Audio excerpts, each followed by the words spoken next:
Good evening, good evening, good evening. It's Monday evening, 7 p.m. and we are coming to you live in our usual Monday evening fortnightly spot. Is it usual? This is number 2, I think, so I'm going to call it usual. And I'm going to apologise straight away because I've got a bit of a snotty nose this evening, so I'm going to sniff my way through this. Very unpleasant. But bear with me. I don't know who's joining us, but if you do join us, thank you. Thank you for coming and listening and seeing what we're doing. Pop a little blue thumbs up into the corner down there. You might see it on your screen just to tell me that you're here and you're listening. If you're watching this on the catch-up, same. Still give us a blue thumbs up so we know that people are listening and whether they enjoy it or not. And obviously, if you've got any questions during the course of the live, or if you're watching on catch-up, please drop them into the feed underneath and I will try and deal with them either during the live or subsequently afterwards. So today's live follows on the back of our blog, which was published on the 28th of January, about wedding photographers and losing without trace client photographs. Now, to say that this proved to be a controversial subject would be a bit of an understatement. And I think I just wanted to sort of highlight really 2 issues that arose out of the responses that the blog received. First of all, there was a sense from some people that it was all a little bit, well, we're all right, Jack. Don't matter about the bride and groom. We're okay. We're covered. And it was not intended to be like that at all. Ultimately, my job as a lawyer for someone in business like you is to ensure that you are as protected as the law will allow you to be, and that you safeguard your business interests. Of course, you want to be well respected. Of course, you want your professional reputation to be intact. And of course, something bad like losing photographs can cause huge reputational damage. I am not an expert in managing that. I am only an expert in managing your contractual perspective. And that's what the blog is really concentrating on. Of course, you want your bride and groom to love what you do. And of course, if something as catastrophic as losing photographs happened, I'm sure you would feel utterly gutted. And I wasn't trying to demean that at all. I was definitely trying to concentrate on the issues that really affect me and the work that I do with my clients. So it isn't supposed to be, well, when this happens, this is all you need to worry about. It isn't. There are much broader questions, but from a legal contractual perspective, I think it highlighted some of those questions. The second response, which was sort of more interesting, was that I had quite a lot of vociferous people saying, well, I have all these safeguards in place and this will never happen to me because I do A, B, C, D, E, F, G, H to make sure that it never happens. And that is fantastic. That is exactly what you want. You want fail-safes, you want protections, you want processes and procedures and operational stuff that hopefully this will never happen. But I can tell you from 20 years of a career in dispute resolution that most people who end up in a dispute of this sort don't do it because they're rubbish. They end up because this sort of shit happens. And sometimes despite all the best things that you try to do, or your best endeavours to ensure that you are doing things correctly and professionally and properly, and you want to make sure that you have something in place to ensure that if that particular substance hits that particular fan, you've got some coverage.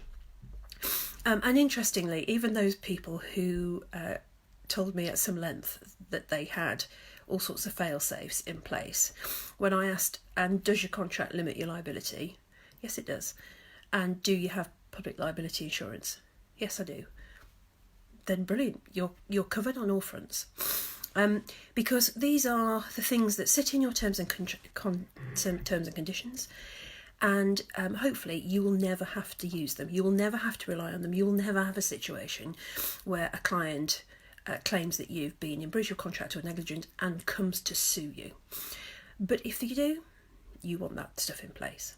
So please have another read of the blog with those things in mind. I will put the link into the feed below. But it's been quite an interesting range of response. Now, the other thing that I wanted to talk about this evening, and this was a question that was directly raised from the blog post in one of the groups that I'm in on Facebook, was we're not in America, Heather, and we know that the limitations for the amount of damages that someone could claim in a situation like this are more realistic than perhaps they might be in the USA, and that's certainly true. But how much money might we be looking at if, God forbid, we lost the bride and groom's photos, all of them, some of them, part of them, all days worth of work, I don't know, but let's just assume for a minute that we lost these photographs. What would we be looking at from a liability perspective? What would we have to pay out in the event of a claim like this? And the starting point for trying to calculate what the value of a claim being brought against you in this respect is the financial cost of putting the wronged party, that's the bride and groom, back into the position they would have been if you had not cocked it up, if you'd not been in breach of contract, if you'd not been negligent. So in really simple terms, what that might mean is the cost of another photographic session to try and recreate, I know it's difficult, if not nigh impossible, another photographic session to recreate the wedding photographs. So that might be the cost of the photographer, probably not you, but someone to do that. The cost of hiring the location again, the cost of travelling to the location for everybody, the cost of hiring perhaps morning suits, wedding outfits, bridesmaids outfits, the cost of floristry, the cost of hair and makeup, the cost of cars, the cost of anything that might be required reasonably, and there are some limitations around this, but the cost of replacing that situation with one where further photographs could be taken and they would end up with what they would have ended up with if you had not, you as the original photographer, had not been in breach of contract. Now you can imagine that the bill for that, pretty substantial. If you start to think about, hiring the location again, the cars, all that stuff, that could add up significantly. And that's the starting point for calculating the loss in something like this. It's what would you have to spend to put the couple back into the position they would have been in if you had done your job correctly. Now, on top of that, a couple could also be entitled to damages for distress, for the quite horrendous experience of having to go through that phone call, that horrendous meeting where you have to fess up, I've lost these things. That is something that you can be compensated for. Unlike the USA, we have a considerably more limited scope for awarding damages for distress or the emotional scarring of that experience.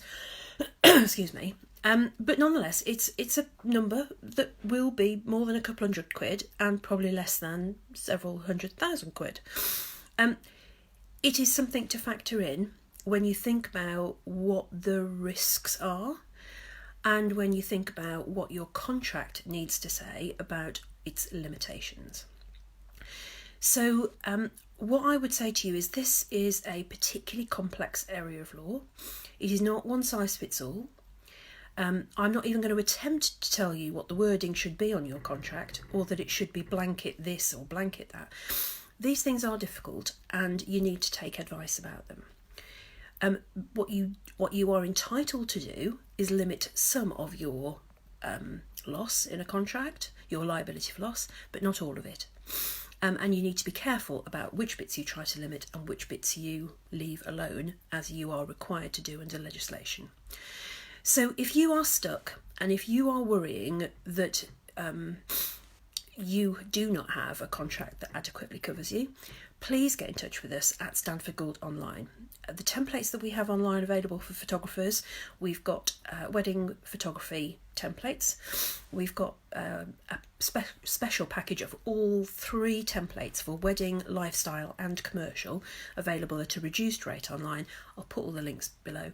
All of our templates have appropriate limitation clauses in them for you chaps. If you want something more bespoke that works to your specific setup and the way in which you work and your specific insurance cover, then of course we can do that too. Just come and contact us, come through the Facebook page, drop us an email, drop us a carrier pigeon, put something in the feed below, and we will be in touch with you and we'll help to try and get you sorted out as far as we can. We hope, and I know you guys hope, that this never happens to you. And I hope you never have that horrendous feeling that and you have to make that phone call to your bride and groom. But if you do, one of the things that you can stress less about is whether or not your terms and conditions cover you in that situation. I hope that's been helpful. It's just a little quickie on a Monday evening, so we try to keep it short and sweet. And we are happy to answer any questions that arise out of the live once you've watched it. If you're watching this on the catch-up, great. Pop the questions into the bottom of the feed. You may find that these sorts of subjects sometimes raise things that you do not want to have out there in the public arena, all over Facebook. Please tell me about this, I've cocked it up. What shall I do? You might not want that on your main Facebook feed. So if you want to DM us privately, send us an email. The Facebook page has all the contact details for us, and we'll be happy to try and guide you through where we can. Hope you've enjoyed this. Hope it's been useful. We'll be back in 2 weeks' time. I'll probably be dealing with planners, I think, next time. But if you've got any questions or you've got any subjects that you'd like a little bit of feedback or advice or a steer or a chance to debate, then please let us know in the meantime and we will try to accommodate you. Thanks for listening. Hope it's been helpful. Good to speak to you. Bye bye.